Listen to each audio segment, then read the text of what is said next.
न्यूजमा यहाँलाई स्वागत छ। म सरुलामा।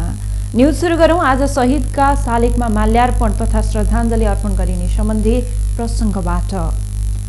विभिन्न आन्दोलनको शहीदहरूको आज सम्झना गरिँदैछ।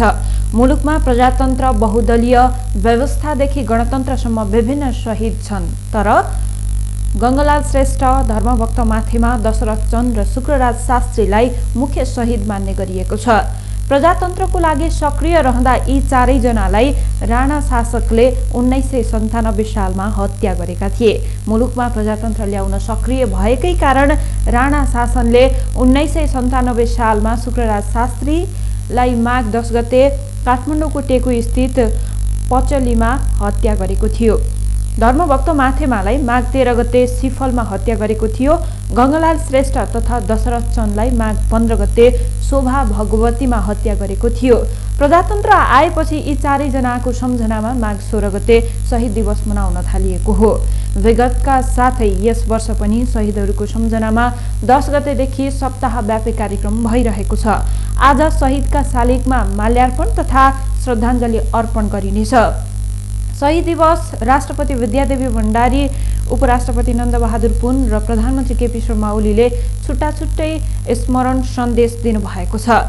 नेकपा अध्यक्ष पुष्पकमल दाहाल र नेपाली कांग्रेसका सभापति शेरबहादुर देउवा सहितका शीर्ष नेताहरूले पनि शहीदको त्यागको स्मरण गर्नुभएको छ। शहीदलाई वर्षमा एक पटक सम्झिने गरिएको छ, तर उनीहरूको सपना साकार हुन सकेको छैन। हरेक सरकारले शहीदले देखाएको मार्ग पहिल्याउन नसकेको अनुभूति भइरहेको छ। शहीदका परिवारले समेत उचित सम्मान पाएका छैनन्। कतिपय शहीदका परिवारहरूको अवस्था दयनीय छ। हाल नेपालमा भारतको राजस्थानका साथै आसाम र आसपासका क्षेत्रमा रहेको न्यून च्यापी प्रणालीको आंशिक प्रभाव परेको छ। देशको केही पहाडी भूभागमा आंशिक बदलीको अवस्था रहेको छ। तराईका भूभागमा बाक्लो हुस्सु कुहिरो लागेको छ भने बाँकी भूभागहरूमा मौसम सामान्यतया सफा रहेको छ। प्रदेश नम्बर 1 बागमती प्रदेश र गण्डकी प्रदेशका उच्च पहाडी तथा हिमाली भूभागका साथै केही स्थानहरूमा कर्णाली र सुदूरपश्चिम प्रदेशका 1-2 स्थानहरूमा हल्का हिमपातको सम्भावना रहेको साथै तराईका भूभागहरूमा बिहानी पख हुस्सु र कुहिरो लाग्ने सम्भावना रहेकोले चिसोबाट बच्न आवश्यक सतर्कता अपनाउन मौसम पूर्वानुमान महाशाखाले अनुरोध गरेको छ। शुक्रबार देशको पहाडी भूभागमा आंशिकदेखि सामान्य बदली रही बाँकी भूभागहरूमा मौसम सामान्यतया सफा रहनेछ। प्रदेश नम्बर 1 बागमती प्रदेश र गण्डकी प्रदेशका उच्च पहाडी तथा हिमाली भूभागका थोरै स्थानहरूमा साथै कर्णाली र सुदूरपश्चिम प्रदेशका 1-2 स्थानहरूमा हल्का हिमपातको सम्भावना रहेको छ। चितवनमा ट्रकको ठक्करबाट एकजनाको मृत्यु भएको छ भने एकजना घाइते भएका छन्। मृत्यु हुनेमा महोत्तरी मनरा सिसुवा नगरपालिका 9 का 32 वर्षीय आनन्द झा रहेको प्रहरीले जनाएको छ। बिहीबार साँझ चितवनको राप्ती नगरपालिका 1 पिप्ले स्थित पूर्व पश्चिम राजमार्गमा पूर्वबाट पश्चिमतर्फ आइरहेको ना 6ख6286 नम्बरको ट्रकले सोही दिशाबाट आइरहेको प्रदेश नम्बर 2 को 202001 प 5104 नम्बरको मोटरसाइकललाई ठक्कर दिँदा गम्भीर घाइते भएका मोटरसाइकल चालक झाको भरतपुर अस्पतालमा उपचारको क्रममा मृत्यु भएको हो। दुर्घटनामा घाइते मोटरसाइकल पछाडि सवार धनुषा जनकनन्दनी गाउँपालिका 5 का 22 वर्षीय श्वेता झाको पुरानो मेडिकल कलेजमा उपचार भइरहेको छ। उनको अवस्था मध्यम छ। ठक्कर दिने ट्रक र ट्रकका चालकलाई प्रहरीले नियन्त्रणमा लिएको छ। नेपाली कांग्रेसका केन्द्रीय सदस्य एवं पूर्व मन्त्री एनपी साउदले संसद पुनर्स्थापना भए देशमा अझै अन्योलता र जटिलता थप्ने निश्चित भएको कुरामा जोड दिएका छन्। नेपाली कांग्रेस जिल्ला कार्य समिति 12 ले आयोजना गरेको भेटघाट कार्यक्रमलाई कलैया स्थित रहेको पार्टी कार्यालयमा बिहीबार सम्बोधन गर्दै साउदले संसद पुनर्स्थापना भए राष्ट्रपतिलाई महाअभियोग लगाउने सम्मको काम हुन सक्ने भएको हुँदा नेपाली कांग्रेसलाई संसद पुनर्स्थापना भन्दा निर्वाचनमा जानु फलदायी हुने कुरामा जोड दिएका छन्। लोकतन्त्रमा विश्वास गर्ने पार्टी भएको हुँदा चुनावबाट भागेर कहिले पनि नजाने बताउँदै चुनावको तयारीमा लाग्न नेताहरूलाई आग्रह समेत गरेको थियो। 2/3 केपी शर्मा ओलीले नेतृत्व गरेको सरकार 3 वर्षमै फेल खानु जनताको जनमतको उपहास नेकपा र 3 को सरकारले गरेको हुँदा जनताको माइन्डेट पनि निर्वाचन रहेको हुँदा ताजा जनादेशका लागि सबै राजनीतिक शक्तिहरू तयार हुनुपर्ने पूर्व मन्त्री साउदको भनाइरहेको थियो।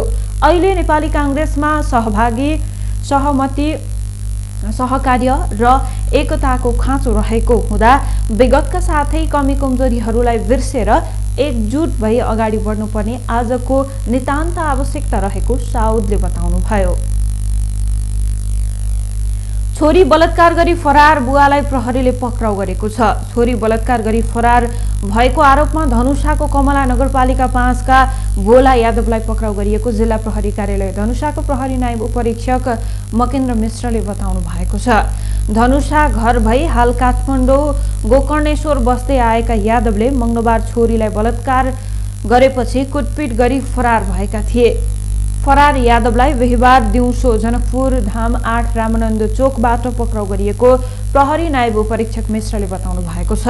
यादवलाई पक्राउ गरी थप अनुसन्धानका लागि महानगरीय प्रहरी वृत्त बौद्ध काठमाडौँमा पठाइएको। महानगरीय प्रहरी वृत्त बौद्ध काठमाडौँमा छोरी बलात्कार गरी फरार भएको पीडितबाट निवेदन आएपछि वृत्तको पत्र अनुसार खोज तलास गर्ने यादवलाई धनुषा प्रहरीले जनकपुरबाट पक्राउ गरेको हो। बलात्कारपछि भएको कुटपिटले रगत पक्ष भई अचेत अवस्थामा फेला परेकी किशोरीको राष्ट्रिय ट्रमा सेन्टरमा उपचार भइरहेको प्रहरीले जनाएको छ।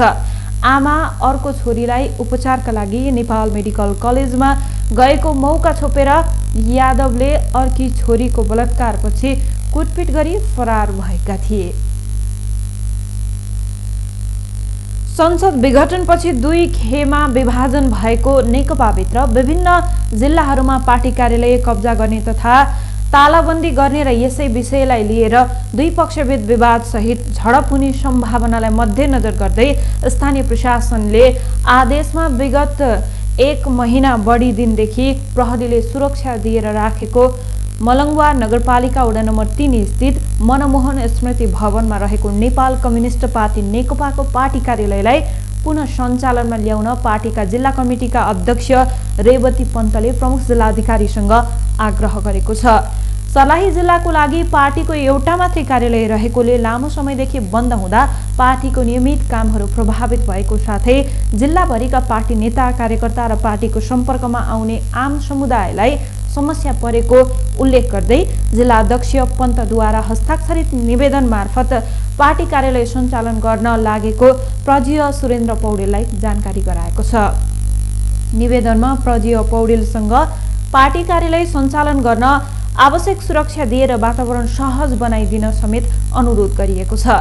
नेकपाको पार्टी कार्यालय रहेको मनमोहन सामुदायिक भवनको गत वर्ष पूर्व प्रधानमन्त्री माधव कुमार नेपालले उद्घाटन गर्नुभएको थियो। सर्लाहीको चन्द्रनगर गाउँपालिका वडा नम्बर 4 गरहा टोलमा भोर विधा सेतु सुरु भएको छ। गरिबका कारण शिक्षाबाट वञ्चित बालबालिकालाई निशुल्क रूपमा गुणस्तरीय शिक्षा प्रदान गर्नका लागि विशेष ट्युसन सेन्टरको रूपमा भोर विधा सेतुको सुरुवात गरिएको हो। हरिपुरका समाजसेवी तथा शिक्षा प्रेमी अरविन्द चौधरीको सहयोगबाट भोर विधा सेतुको पहिलो ट्युसन सेन्टरको शुभारम्भ भएको हो। ग्रामीण क्षेत्रमा अहिले पनि दलित तथा विभिन्न समुदायका बालबालिकाहरू शिक्षाको उज्यालो घामबाट वञ्चित रहेको तीतो दुःखद यथार्थलाई मनन गर्दै भोर विधा सेतुको अवधारणा अगाडि सार्दै भोरले यो सृजनात्मक पहल आरम्भ गरेको बताइएको छ। विगत 12 वर्षदेखिको शिक्षा क्षेत्रको अनुभव, उपलब्धि, सिकाइ र चुनौती समाधानका ज्ञानका आधारमा भोरले यो अवस्था अगाडि ल्याएको भोरका अध्यक्ष पचुलाल माझीले बताउनु भएको छ। कक्षा 1 मा भर्ना भएका बालबालिका बडो मुस्किल र निकै कम अनुपातमा एसईई सम्म पुग्ने गर्दछ। भोरका कोषाध्यक्ष उमेश कुमार शाहले भने त्यसैले दलित र विपन्न गैर दलित समुदायको सम्पूर्ण बालबालिकालाई औपचारिक शिक्षाको मूलधारमा ल्याउन गुणस्तरीय शिक्षा प्राप्त गर्नमा मद्दत गर्न र अधिकतम बालबालिकालाई एसईई सम्म शिक्षा आर्जनमा सहयोग गर्न भोर विधा सेतु सुरुवात गरिएको भोरका महासचिव सरोज प्रसाद दुलालले बताउनु भएको छ। यस ट्युसन सेन्टरमा दलित र गैर दलित समुदायकै विपन्न क्षमतावान शिक्षकको माध्यमबाट टोल स्तरमा बच्चाहरूको सिकाइलाई अभिवृद्धि गराउन विशेष कक्षा, संस्कार, असल सोच र व्यवहारको लागि नैतिक ज्ञान र वर्तमान आधुनिक युगसित प्रतिस्पर्धामा सफलता हासिल गर्न प्राविधिक सिप तथा शारीरिक स्वास्थ्य र मजबुतीको लागि व्यायाम जस्ता शिक्षा र सिपहरू सिकाइने महासचिव दुलालले जानकारी दिनुभएको छ। उहाँले नहुनेको लागि सहयोग गर्ने सामाजिक परोपकारको सिद्धान्तमा आधारित विभिन्न मनकारी व्यक्तिहरूको आर्थिक तथा सामग्री योगदानबाट तिम्ब्याई तवरले समुदाय रूपद्वारा अपनत्व ग्रहण गर्ने खालको दिगो सकारात्मक परिवर्तन ल्याउने भोर विद्या सेतुको उद्देश्य रहेको संस्थापक राजकुमार महतोले बताउनु भएको छ। नेपाली कांग्रेसका पूर्व सचेतक एवं संविधान सभा सदस्य डाक्टर शोभाकर पराजुलीले स्वर्गीय दीनानाथ बानियाको निधनले पार्टीलाई अपूर्णीय क्षति भएको बताउनु भएको छ। नेपाली कांग्रेसको क्रियाशील सदस्य समेत रहेको बानियाको पार्थिव शरीरमा नेपाली कांग्रेसको झण्डा उडाई अन्तिम श्रद्धाञ्जली व्यक्त गर्दै पराजुलीले प्रजातन्त्र पुनर्स्थापनामा बानियाको ठूलो योगदान रहेको चर्चा गर्दै उहाँले निधनबाट पार्टी मर्माहित भएको बताउनुभयो। पार्टीलाई उचाइमा पुर्याउनमा बानियाको ठूलो योगदान रहेको बताउँदै संविधान सभा सदस्य पराजुलीले उहाँले देखाएको बाटोमा हिँड्न पाए मात्र उनीप्रति सच्चा श्रद्धाञ्जली अर्पण हुने कुरामा जोड दिनु भएको थियो। यसैगरी नेपाली कांग्रेस बारगढी गाउँपालिका वडा नम्बर 4 को तर्फबाट सिकेन्द्र प्रसाद पासवान र अशोक शाह, रामानन्द गिरी, हरेन्द्र विश्वकर्मा, श्रीचन्द्र शाह, रामेश्वर शाह, सरस्वती खरेल लगायतले श्रद्धाञ्जली अर्पण गरेका थिए। बानियाको 75 वर्षको उमेरमा बुधबार राति निधन भएको थियो। हिन्दू परम्परा अनुसार जमुनी खोलामा दाह संस्कार गरिएको हो। उहाँको 2 छोरा 3 छोरी रहेको छ। नेपाली कांग्रेस 12 निर्वाचन क्षेत्र नम्बर 1 का सभापति एवं सिमरौनगढ नगरपालिकाका मेयर विजय शंकर यादवले बानियाको निधनप्रति शोक व्यक्त गर्नुभएको थियो। त्यसैगरी नेता पराजुलीले बारागढी गाउँपालिका वडा नम्बर 4 निवासी 100 वर्षीय स्वर्गीय कलही देवी शाहको पनि अन्तिम श्रद्धाञ्जली अर्पण समेत गर्नुभएको थियो। अन्नपूर्ण चिनी उद्योगका सञ्चालक राकेश अग्रवाललाई काठमाडौँबाट पक्राउ गरी सर्लाही ल्याइएको छ। उखुको बक्यौता रकम भुक्तानी नगर्ने अन्नपूर्ण चिनी मिलका सञ्चालक राकेश अग्रवाललाई प्रहरीले पक्राउ गरी बुधबार साँझ सर्लाही ल्याएको जिल्ला प्रहरी कार्यालय सर्लाहीका प्रहरी उपरीक्षक सन्तोष सिंह राठौरले बताउनु भएको छ। जिल्ला प्रहरी कार्यालय सर्लाहीमा ठगी, अपराधी विश्वासघात र आपराधिक आर्थिक लाभ मुद्दा दर्ता गरी उपरीक्षक राठौरले बताउनु भएको छ। जिल्ला प्रहरी कार्यालय सर्लाहीको पत्रको आधारमा नेपाल प्रहरीले अग्रवाललाई बुधबार साँझ त्रिपुरेश्वर स्थित निवासबाट पक्राउ गरिएको थियो। जिल्ला प्रहरी कार्यालय सर्लाहीमा ठगी सम्बन्धी कसुरमा किटानी जाहेरी परेकाले अनुसन्धानको लागि अग्रवाललाई सर्लाही ल्याइएको हो। सर्लाहीको अन्नपूर्ण चिनी उद्योगले उखु किसानले 17 करोड दावी गर्दै अग्रवाललाई पक्राउ गर्न दिएको निवेदनको आधारमा काठमाडौँमा पक्राउ गरेर सर्लाही ल्याइएको हो।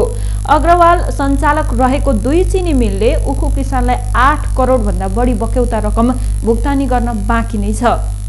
गृह मन्त्रालयको तथ्याङ्क अनुसार सर्लाहीमा रहेको अन्नपूर्ण सुगर मिलको 17 करोड र नवलपरासीमा रहेको इन्दिरा सुगर मिलको 4 करोड 70 लाख गरी 2 चिनी मिलले 21 करोड 70 लाख बक्यौता रकम रहेको थियो।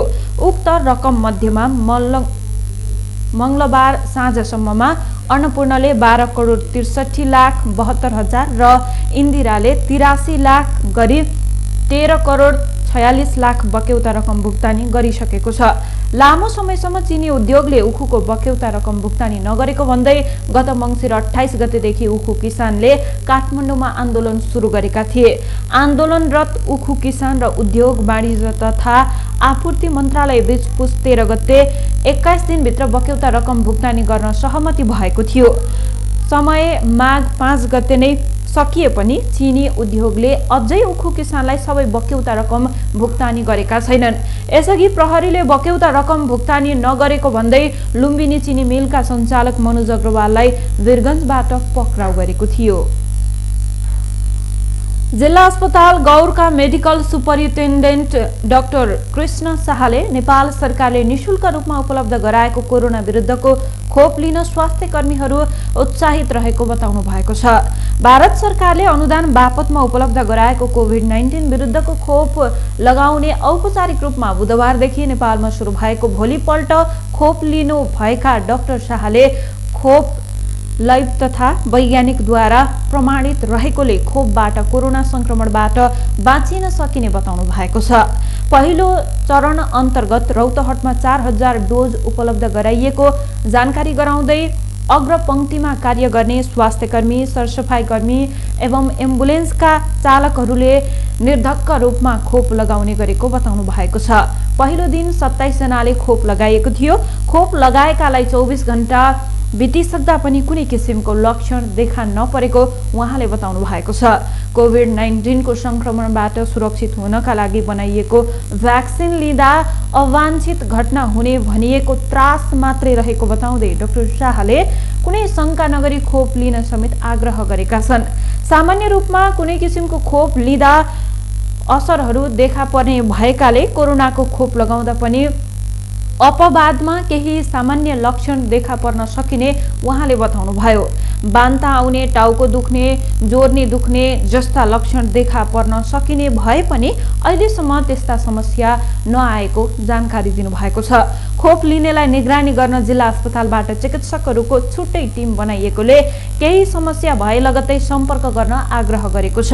डाक्टर शाहले भन्नुभयो, खोप लगाउने मध्ये अहिलेसम्म कसैलाई केही नभएको हो। खोप सुरक्षित र प्रभावकारी भएकोले सरकारले तोकिएको क्षेत्रमा व्यक्तिले निडर भई खोप लगाउन सकिन्छ। जिल्लाभरिमा खोप लिनको लागि 3500 को दर्ता भइसकेको जानकारी दिनुभएको छ।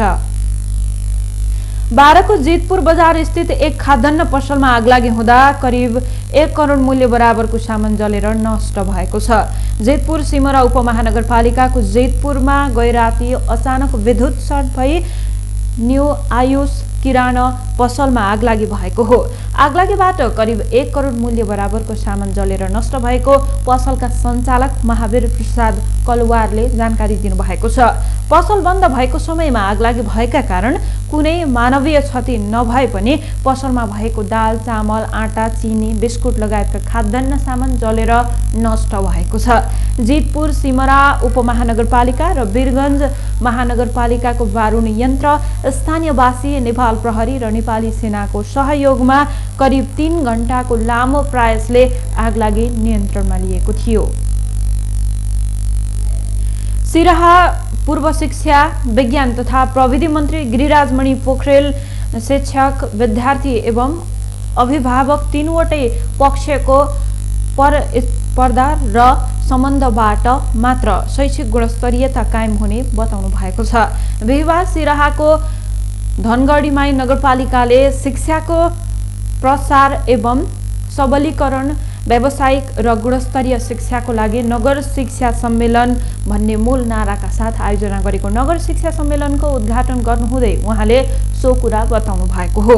पूर्व मन्त्री पोखरेलले सार्वजनिक शिक्षालाई दायित्व बोध नहुँदा शैक्षिक गुणस्तरीयता कमजोर भएको उल्लेख गर्नुहुँदै कक्षा कोठाभित्र लोकतान्त्रिक पद्धतिको विकास गर्दै शिक्षामा सबैको सामूहिक दायित्वको बोध हुनुपर्नेमा जोड दिनुभयो। प्रविधि मैत्री विद्यालय निर्माण नभई शैक्षिक गुणस्तरीयता कायम हुन नसक्ने भएकाले अबको विद्यालय प्रविधि मैत्री बनाउनु पर्नेमा पूर्व मन्त्री पोखरेलले जोड दिनुभयो। उहाँले अबको शिक्षालाई सिपलाई श्रमसँग, श्रमलाई राज्यको अर्थतन्त्रसँग जोडिनु पर्नेको साथै अबको शिक्षा बजारसम्म बिक्री हुने खालको शैक्षिक गतिविधि गरिनुपर्नेछ। नगर क्षेत्रभित्रका विशिष्ट सामुदायिक विद्यालयको शैक्षिक गुणस्तरीयता दिने उद्देश्यले आयोजित उक्त नगर शिक्षा सम्मेलनमा शिक्षाविद विमल फुयाल, पूर्ण दवारी र नन्द कुमार थापा लगायतले गुणस्तरीय शिक्षाको बारेमा आफ्नो धारणा राख्नु भएको थियो। धनगढीमाई नगरपालिकाका नगर प्रमुख हरिनारायण चौधरीको अध्यक्षतामा सम्पन्न नगर शिक्षा सम्मेलनबाट 25 बुँदे नगर शिक्षा घोषणा पत्र 2077 घोषणा समेत गरिएको छ। नगर क्षेत्रभित्र 33वटा सामुदायिक, 23 संस्थागत, 6 धार्मिक एवं 61 वटा बाल विकास रहेका छन्। धनगढीमाई नगरपालिकामा 83% साक्षर रहेको धनगढीमाई नगरपालिकाका नगर प्रमुख हरिनारायण चौधरीले जानकारी दिनुभएको छ। हवस् त, यसका साथै टुडे न्युज अहिलेलाई सकियो। हाम्रो अर्को बुलेटिन लिएर पुनः उपस्थित हुने नै छौं। टिभी टुडे हेर्दै गर्नुहोला। नमस्कार।